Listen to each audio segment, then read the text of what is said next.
Chickens here. Okay, we are in the sixth constant Mitzvot, and it is page 104. Living up to responsibility. He says, now we had, by the way, the last time we did this, he said there was this disturbing question. I'll just read the above paragraphs for a second just to get us back into it. So above we learned that the chinuch defines the mitzvah of lo yihiyeh, again the negative command that there should be no other gods before us, as a prohibition of the belief in any power other than Hashem. Even if we realize that the alternate power is subservient to Him. We explained that the underlying characteristic of Avodah Zarah is the worship and manipulation of systems in nature to find practical solutions for problems rather than focusing on the purpose of our existence. Yet as Jews, we live practically and pragmatically. We deal in commerce to earn a livelihood. We see doctors when we're sick. In short, we seem to live within the framework of the practical world. If there is truly something evil about seeking practical, natural solutions for living in this world, how is it that Jews lead lives that are so practical and pragmatic? That's his question. So he says, to answer this question, we must fine-tune our definition of our purpose in this world. In the mitzvah of emunah, we learned that part of faith in Hashem is the understanding that the world has a purpose and that we can take part in achieving that purpose. How can we do that? So he answers, man's role in the world is to come closer to Hashem by perfecting himself. We've said this in Mitzvot Yesharim, which he's quoting. We've said this constantly in Derech Hashem. We have to always remember the goal. The goal is to come close to Hashem by perfecting oneself. So in Mitzvot Yesharim describes this process as a quest for shleimus, of perfection, in every area of character. And those who went through Mitzvot Yesharim remember it. So it is 26 chapters, and each one builds upon the previous one. And you have to, if you put it into practice, it's very difficult, but if one puts into practice and is serious about it, then one will have a real sensitivity towards Hashem and how the world works, and so on and so forth. I think most people get to the 5th or 6th level if they're lucky, but like I said, it's 26 chapters of descriptions with actual examples of how we can actually do this.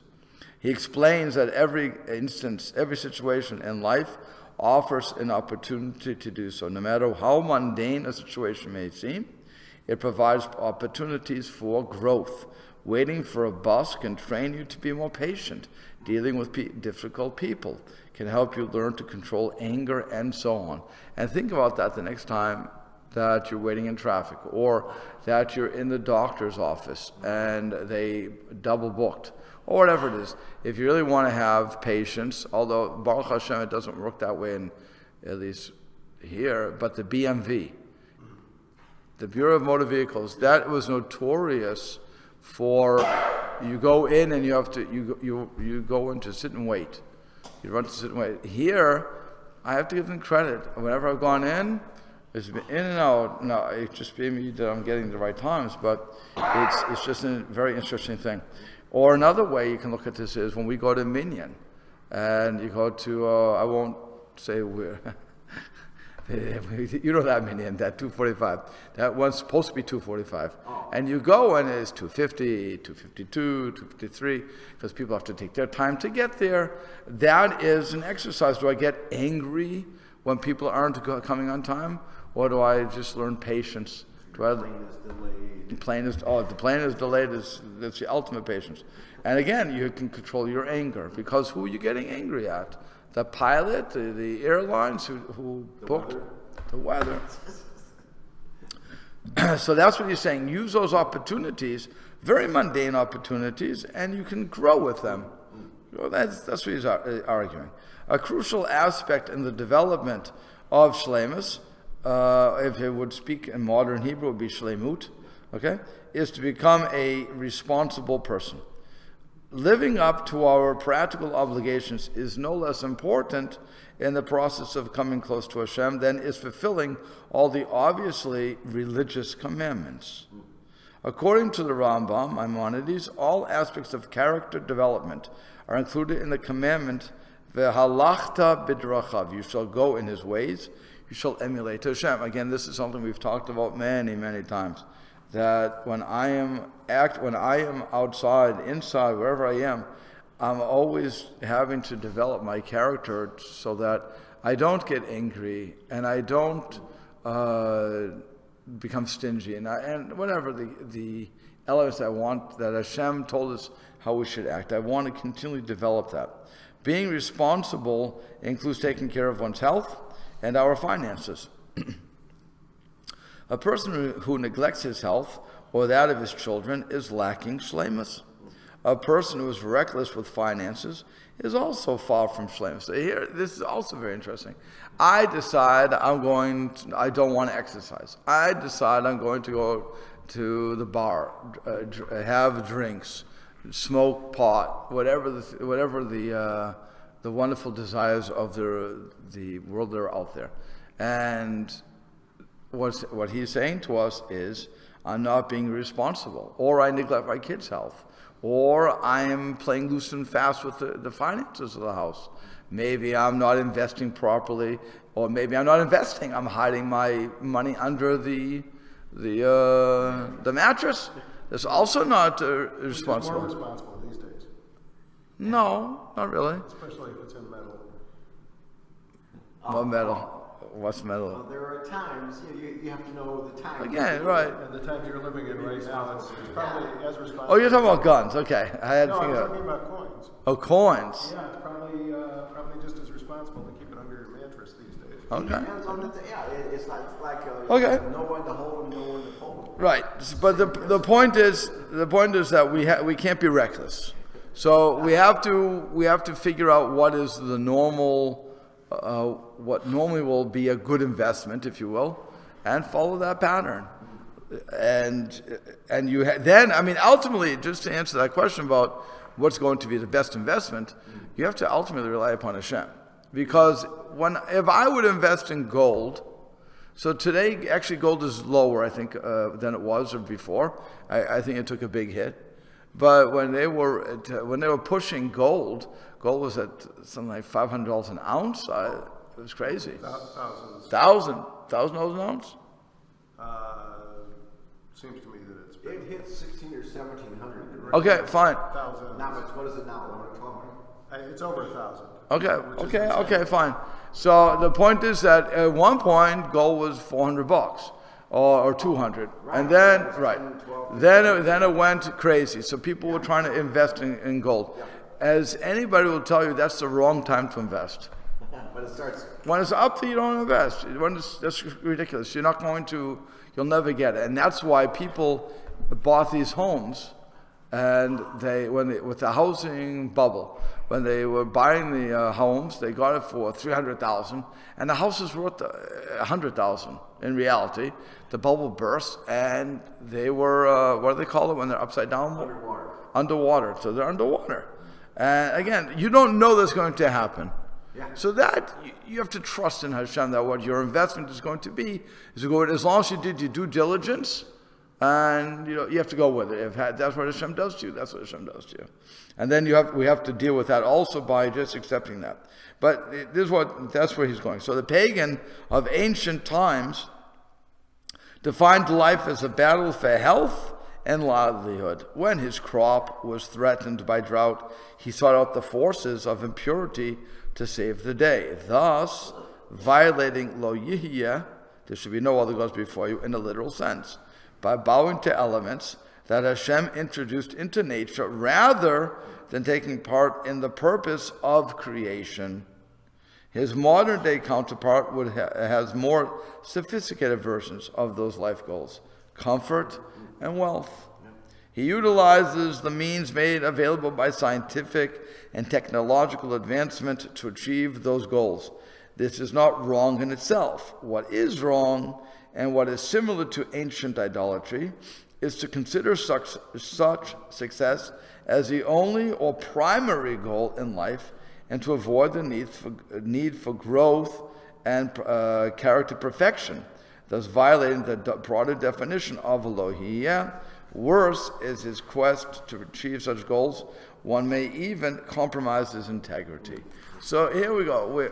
He's saying, like we always say, we have to keep our eye on the prize. Our eye on the prize is our connection to Hashem and our completion and working on our character traits. And yes, we need money. And yes, we need health. Yes, we have to exercise. We have to do all those things. There's no question about it. But again, what's our goal? Is our goal just to make money? The one with the most toys at the end wins? Is that what our goal is? And if that is our goal, then you're transgressing the commandment of Lo Yihiyah. You should have any other gods before you. But if you're not doing that and you're doing it for the right reasons, that's fine. So he said, Jews do not view health, wealth, and comfort as an end. We realize that our mission is to become godlike. Mind you, unlike the other people who want to be like gods, We want to be godlike. We want to, is imitatio Deo, I believe is the Latin term for that. Where I'm imitating Hashem. I look at what Hashem says to do. Hashem karacham mechanu, and I look at those 13 attributes that Hashem has. Tom Devara goes through them with practical examples, the Punctured Devara, and the first part of that. And I try to emulate that. I want to be patient. I don't want to get angry at people. I want to help people out. There's a whole thing there that we have to judge people correctly. Judge everybody to the positive. So that's what I really want to do. That's my mission. That's becoming godlike. Within the framework of emulating our Creator, however, we are required to handle our health and finances in a responsible manner. On a broader scale, we must take responsibility for determining which conveniences will enhance our lifestyle in a constructive way, and whether or not the need for those comforts justifies the cost of obtaining them. So I need to have the fastest internet? Do I need to have the biggest flat screen?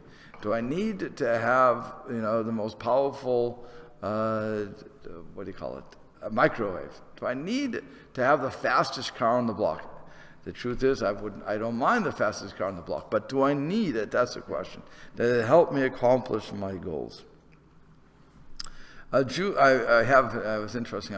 Yesterday it was snowing, as we all know, so I have brand new tires on my cars. Okay? Both have brand new tires, and they're good tires. They're supposed to hold the snow well. And what happens?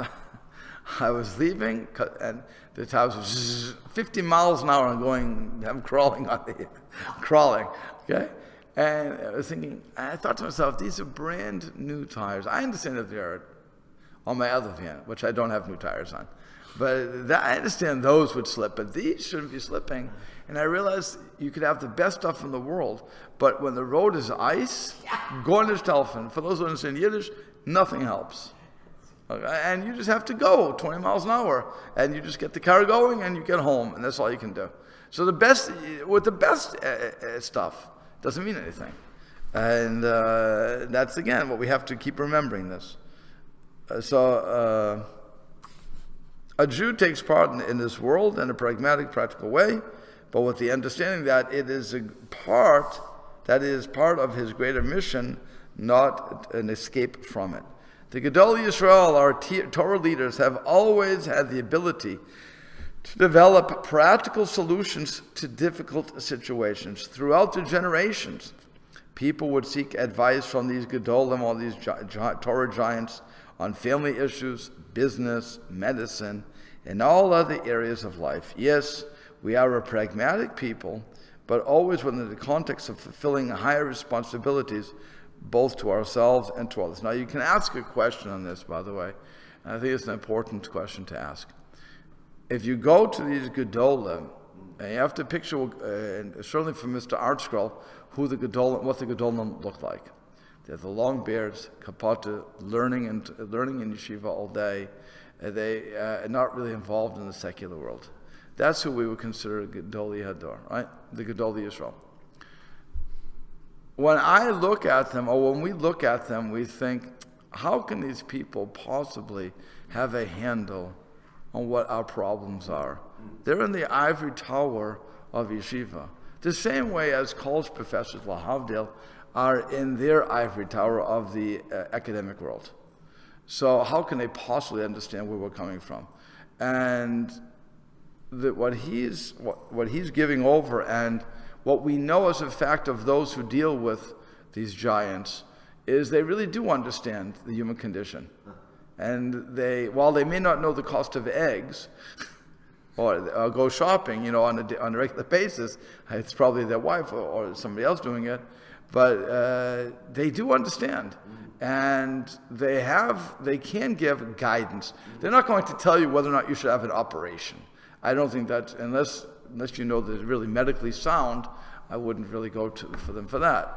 But it's, that's me. Other people would. And what they would probably do is have the doctor call up the rabbi, have the discussion, and ask those questions. Because what really people want is to have a judgment from a Torah point of view.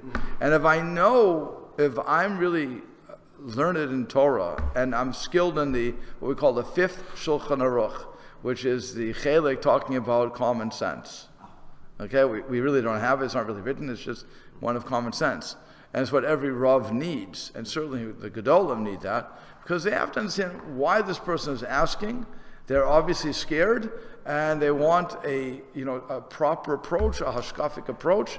And again, that's why we're going to them, not really because they have this tremendous, they have nevuah. We don't believe they have nevuah. I mean, maybe some people do, but maybe some people believe that, but for the most part, I think rational people know they don't have nevuah, but they have a connection, and they have this thing that I don't necessarily have. And again, even if it's just in my mind, when a person of that stature will say to me, yes, you should make this investment, or I've thought about this and this and this and this and so on and so forth, knowing who I am. Again, I shouldn't go to somebody I don't know, knowing who I am, so then I can trust that advice would be similar to that which my father or my mother, my parent, would give. And that's why I'm trusting them. That's the relationship that I think that the Rabbi Berkowitz is shooting at.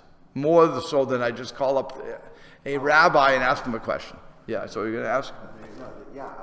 There's somebody, I think there's somebody in New York, I don't remember the name now, but I've read, one or two stories. They actually, for medical consultation, he's not a doctor, he's a learned, he's a good, right. At least the story that I read, that he would look very deeply into what their entire issue is, and ask them all kinds of questions. Have you been here? Have you been there? Right. And he's not going to make a medical decision for them, I don't think, but he's going to. The Bostoner Rebbe, Zichron Livracha, he had an organization. I think the organization still runs, called Rofe, in Boston. And Boston has the best doctors. I mean, they just do. Mass General and so on and so forth. I know that the people around here won't appreciate me saying that, but they really have the top doctors. And he had connections with them. For some reason, he made connections. I don't know, he had. And so when people would come to him, and they would explain to him what was going on, he could get them to see these doctors. He had those connections. And so he was real famous for that. And again, that's something you're going to him. Was he a Gedolei Yisrael? I don't know. I mean, I don't have the Gedolim cards here, but it's I don't have the best hits. But he was that sort of a person that people would go to for advice, for all these things. Like, did he know medicine? I don't know if he knew medicine, but he knew who to send you to. And one Rabbi Darren he was at UMass Amherst at that point. When I told him I wanted to be a rabbi, he looked at me and said, okay. He wasn't, as an Orthodox rabbi, he wasn't that enthralled with the idea. But he said to me, a good rabbi is a good reference person. If you know where to look, you know where to do, that's the rabbi that everybody wants. It's not so much you have to know, that you have to give fancy speeches. You have to know where to look. And the Boston Rebbe knew, again, because of the connections, he knew where to send you. And I think that's also important. And these Gedolim, who you're going to, again, you're trusting them to get that information across. Okay? The perspective of life taught by the Mitzvot of Amunah and Lo Tihiyeh, again, faith and this concept of not having other gods before you, is that our exclusive goal should be to grow closer to Hashem. Included in that recognition is that every challenge we face in life is a heaven-sent opportunity for growth. Illness, for example, is a way of testing our level of responsibility, perhaps challenging our ability to deal with frustration and disappointment, and further developing our trust in Hashem. Now, by the way, what would be the frustration when somebody is ill? That you can't get rid of whatever you got. That's one thing, but another thing is you can't do what you used to do. You're home. I mean, think about it. We always think when we're home, we have so many chores we have to do. And now I'm home, I can't move out of my bed, but I have to do this. If you're like my wife, you have to make supper, you have to do this, you have so much to do. You have no time to get sick. And the answer is, that's the frustration. You can't do it. You just physically can't do it. You're stuck. And that's what he's saying.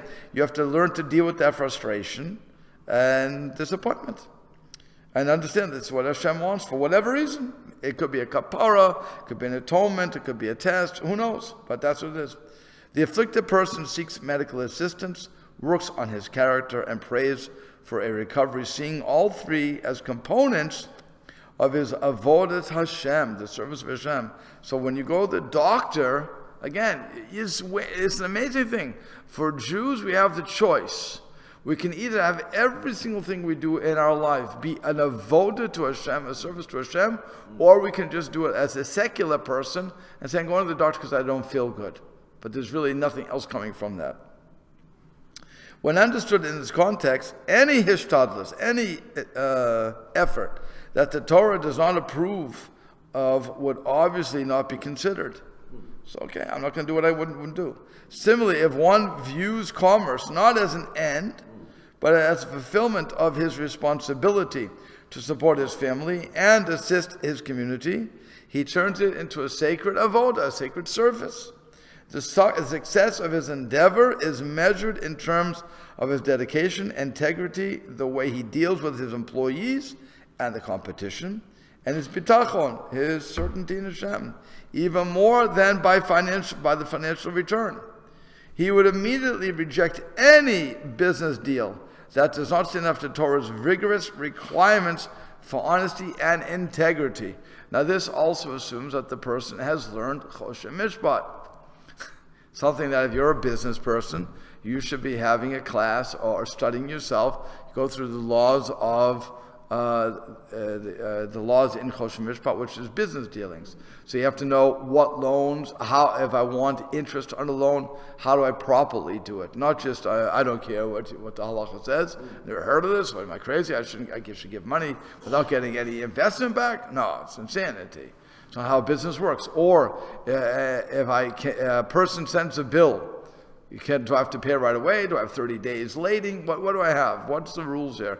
When I pay my employees, if I don't pay that day, then in other words, if I don't pay on payday, sometimes you have a boss. When I was working in certain places, not as a rabbi, as a simple worker, and once in a while, the payday came, and for whatever reason, the boss didn't have, a Jewish person, the boss didn't have the money. I don't know why. Didn't have it. So and he would say, because I was a part-timer. So he said to me, you know what, can we push off till tomorrow or something? And my father always said to me, he's like the bank, it's not a problem. It's like the bank, he's a bank, don't worry about it. And so I would say, okay, no problem. And he always gave the money, he never treated me. But something happened. So by the way, at that point I have to give kaf zechut, to give the side of merit, that he's not just spending his money on, like I said, gambling. Something happened. You know, you have, in business, you know this, you can sometimes have a lot of money, but it's tied up in your merchandise. And so you're cash poor. Yeah. That happens. You can be a rich man, but you have billions, but if it's all tied up, you don't have the 10 cents to your name, but it's all in merchandise, tough luck. You don't have it. So at that point, you have to ask the person, say, I'm a little strapped right now, do me a favor, give me a day, and I'll pay you. Okay? If you don't do that and you leave the guy hanging, so then you transgress commandment after 6 or 7 commandments with one shot. Okay, so that's why you have to be very open with it. That's what you're saying. You have to know. You have to conduct yourself with honesty and integrity, and that means that you know what the halacha is requiring of you. Okay. So here's something also that people get involved in, namely the danger of segulot.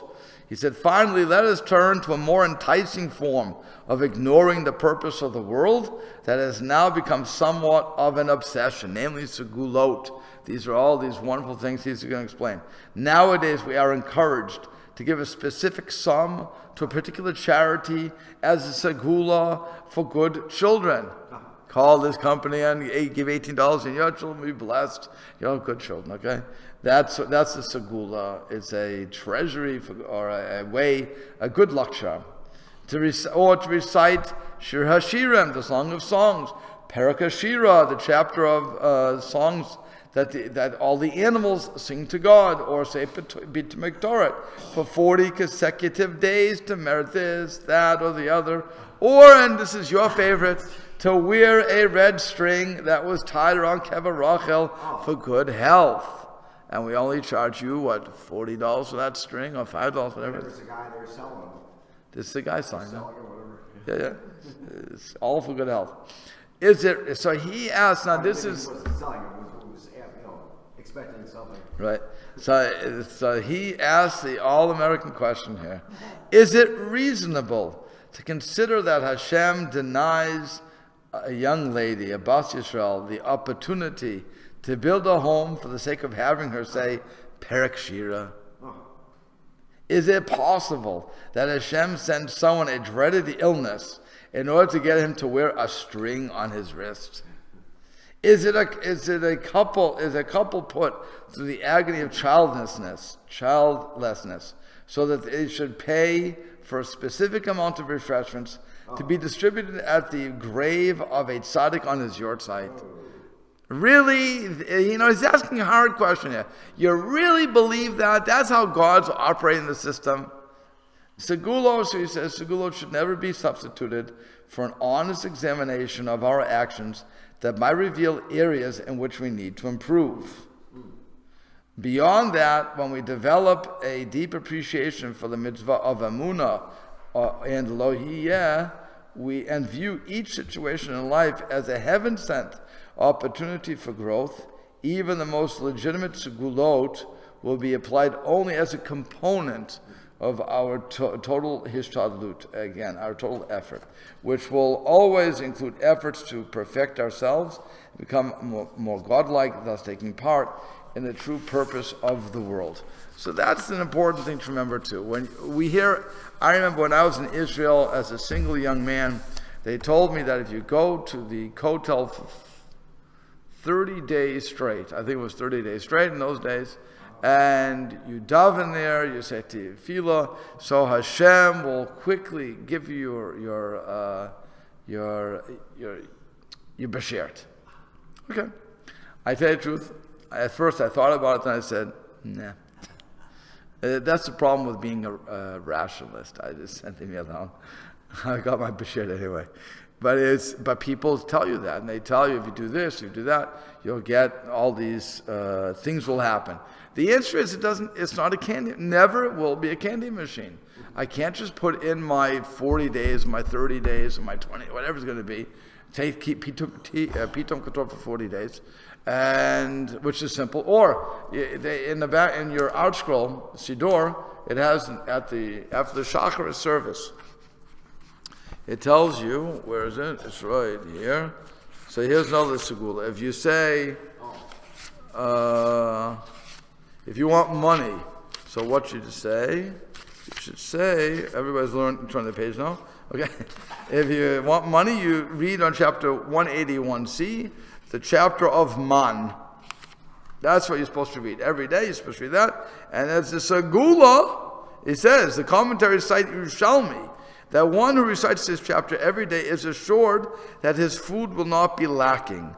The Levush explains that this chapter teaches Hashem provides each day sustenance, just as he provided manna each day for the wilderness. So you're supposed to sit it every single day, and you're promised that you won't be lacking. You know why you won't be lacking? Because you'll realize that whatever Hashem gives you is for your best. That's what you're supposed to get from all of these things. It's not that if I say the words, that magically is going to happen. Or you have to put your shtadlus in there. I have to make my endeavor.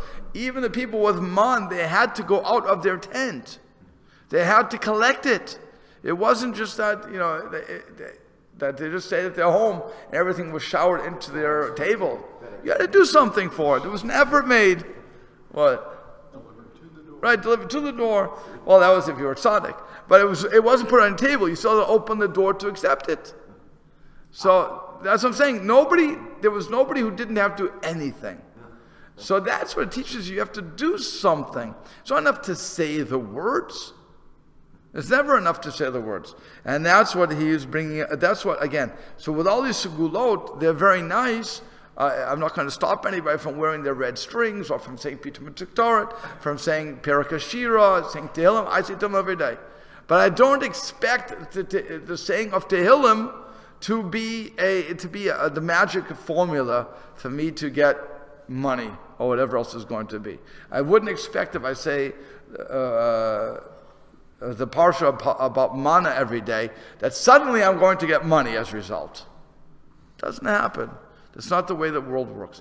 I have to put my effort in. Now, when I put my effort in and I make my proper investments over 20, 30 years, Hashem certainly can make that turn into billions. That's not a problem. That's Hashem. Hashem has plenty of ways to do it. So he can make the stock market go up just when I need it to go up, and I win. Cash in quick, and I get out, and then you can do whatever you want with all the medals and everything else. But that's how you have to look at it, okay? You have to have you have to have the bitachon, I have to have emunah, and I have to have hishtadlus. All three work together. And of course I have to do everything else. And the more I do it, the more I become sensitive to it. Okay, we're on page 108. The idols within. It says, in the daily song for Thursday, we say, Lo yebecha el zar. There should be no strange God within you. Save for a surgical implant of an idol, it's hard to understand how a strange God could be within a person. The Talmud in the Gemara Shabbos explains that the strange God in this verse is the Yetzer Hara. But even the most religious and righteous Jew has a Yetzer Hara. As a matter of fact, the more righteous we are, the bigger our Yetzer Hara is. You know that, right? You know that? You know why? Why is that the more of a tzaddik that we are, the bigger our Yetzer Hara is? What? The more righteous we are, it says the greater our Yetzer Hara is. Right, it's the balancing act. Correct. Yeah. If we would have a small Yetzer Hara, if our Yetzer Hara wouldn't grow, then we would lose free will. That way, we always have a free will. So he says, is the Talmud suggesting that we are all idol worshippers, if that's the case? So by examining the tactics employed by the Yetzer Hara in context of our explanation of idol worship, we can appreciate the Talmud's comparison between the Yetzer Hara and false gods on two levels. You want to be successful and happy, the Yetzer Hara whispers to us constantly. I'll show you how. He devised plans for us. First, he teaches us to be competitive, to use an occasional white lies to get ahead, to push aside those who challenge us. In an example offered by Rav Yisrael Salanter, when two people want to see who is taller, they stand as straight as they can. If one wants to cheat a bit, he stands on his tiptoes. An unscrupulous person may kick his counterpart in the shins to make him bend over. Colorful. What? Very colorful. Yeah. There you go. It would be bad enough to see people trying to get ahead in devious ways in the area of everyday life, but we also see this sort of behavior being exhibited in the strangest places. There are people who will lie and cast aside others in their efforts to get ahead in the yeshiva, or even more oddly, to be the ones who head chesed committees, a committee of kindness. You want to do things for somebody. Instead of spending time searching for ways to help others, some people prefer to engage in power struggles to ensure that they are the ones helping. How strange. What is the source of such behavior? A little voice inside of us that says, true, your goal is to get close to Hashem and to fulfill the purpose of creation, but there are obstacles that you can't deal with by following the Torah. Follow the crowd. They'll teach you how to be popular, how to get ahead, and how to attain success. That's the Yetzer Hara. That's society today. That's right. Just describe it. That's right. Okay. But that's the Yetzer. Imagine, again, I'm doing it. I'm doing this attention mime. I want to build this. I want to do this. Blah, blah, blah, blah, blah. And really, it's the shmi for my sake. It's all the shmi. I want everybody to know that I'm the tzaddik that's doing everything, that I'm running the chesed committee, that I'm the one that's getting the minyan together. I want the glory. If you ever heard me talk about minyan, and I've been very consistent with this, I always say, it's never me. It's always Hashem.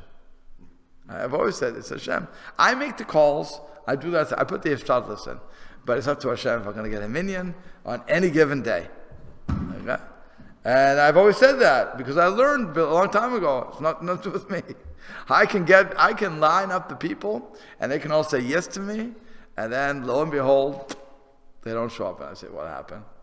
And they tell me 1,000 different reasons. Okay. Tonight we'll deal with that too, because some people are missing. So I called other people, and they said they're coming. I said, "Okay, good." So for the most part, if everybody shows up, we'll have a minyan. If not, it's all Hashem. Can't do anything about it.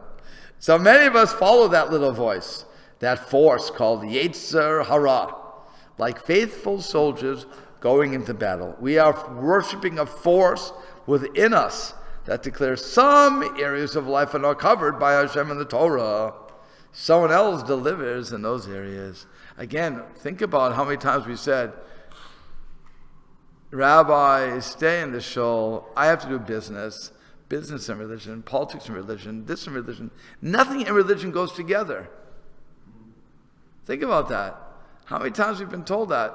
You don't speak religion in blank areas. Okay? Religion belongs in the shul, in the yeshiva, wherever it's going to be. It doesn't belong in the real world. That's what everybody tells you. I leave the shul, I take off my tefillah, I take off my talis, I take off my kippah, and I'm gone. I do what I want. Okay? Because we have to live. I always remember there was a guy in Brockton. He should live in peace. He should rest in peace. He wasn't from. He stopped being religious. So I said to him, because he told me he was once religious. So I said to him, so let me ask you, why did you stop keeping Shabbos? He said, because it says, "Ein kamach ein Torah." If there's no flour, there can't be any Torah. He quoted Pirkei Avot to me. Can you imagine? Use the Torah against the Torah. I said to him, it's true that it says, Ein Kemach Ein Torah, that there's no flour, there's no Torah, but it also, you forgot the other flip side. Ein Torah, Ein Kemach. If there's no Torah, there's no flour. You don't know what you're talking about. Okay. Yeah, I say, she rest in peace. But it was amazing how they convinced themselves, how the Yetzer Hara got to them. Okay. So the first thing we have to realize when dealing with the Yetzer Hara is that he cannot deliver.